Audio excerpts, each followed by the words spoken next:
अगर आप भी लेना चाहते हैं देश दुनिया की तमाम जानकारी तो आज ही सब्सक्राइब करें हमारे चैनल को। साथ ही नीचे दिए बेल आइकन को जरूर दबाएं ताकि हर अपडेट आप तक पहुंच सके।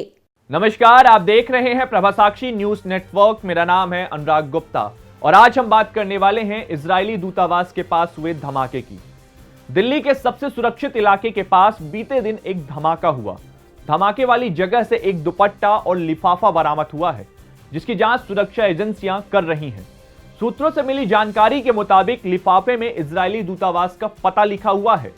वहीं दिल्ली पुलिस के अतिरिक्त जनसंपर्क अधिकारी अनिल मित्तल ने बताया कि अति सुरक्षित इलाके में हुए धमाके में कुछ कारें क्षतिग्रस्त हुई हैं और प्रारंभिक जांच में प्रतीत हुआ है कि किसी ने सनसनी पैदा करने के लिए यह शरारत की, लेकिन इस हल्के धमाके ने सरकार को जगा दिया और सतर्क कर दिया।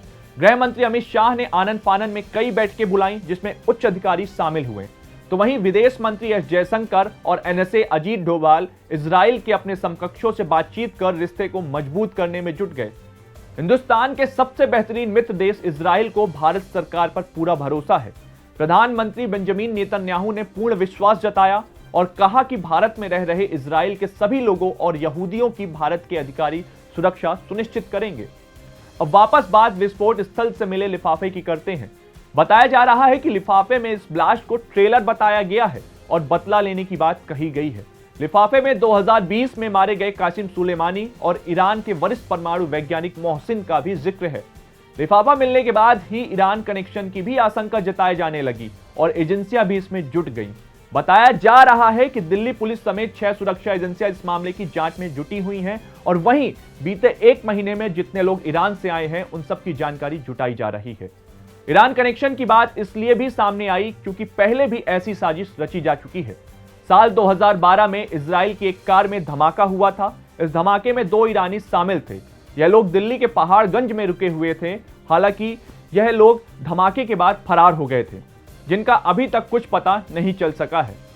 बीते दिनों इजरायली दूतावास के पास धमाका उस वक्त हुआ जब विजय चौक पर राष्ट्रपति रामनाथ कोविंद, प्रधानमंत्री नरेंद्र मोदी समेत कई बड़ी हस्तियां बीटिंग रिट्रीट सेरेमनी का लुत्फ उठा रही थीं।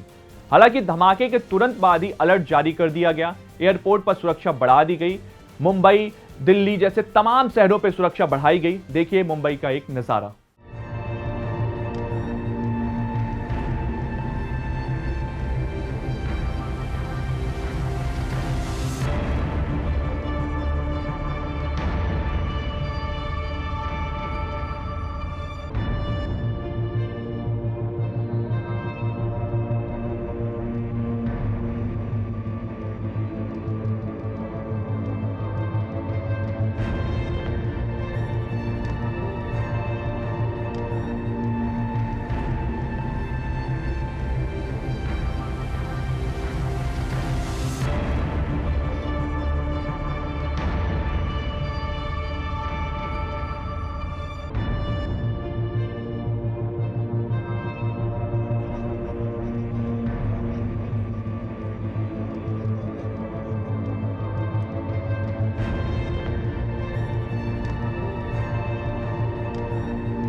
बताया जा रहा है कि धमाके के लिए बम में अमोनियम नाइट्रेट का इस्तेमाल किया गया है।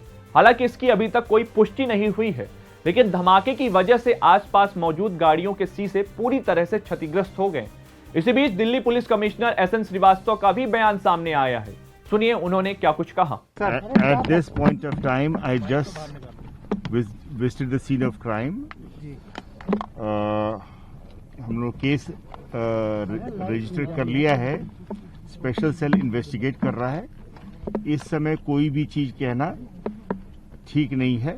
अभी इन्वेस्टिगेट कर रहे हैं और जैसे जैसे खुलासा होगा आपको बताएंगे। मैं इस बारे में कुछ भी नहीं आपको बताना चाहूंगा इस समय पे, क्योंकि इससे इन्वेस्टिगेशन में हर्ज होता है। अभी इसको हम इस पे कोई अपना ओपिनियन नहीं देना चाहते हैं, ठीक है।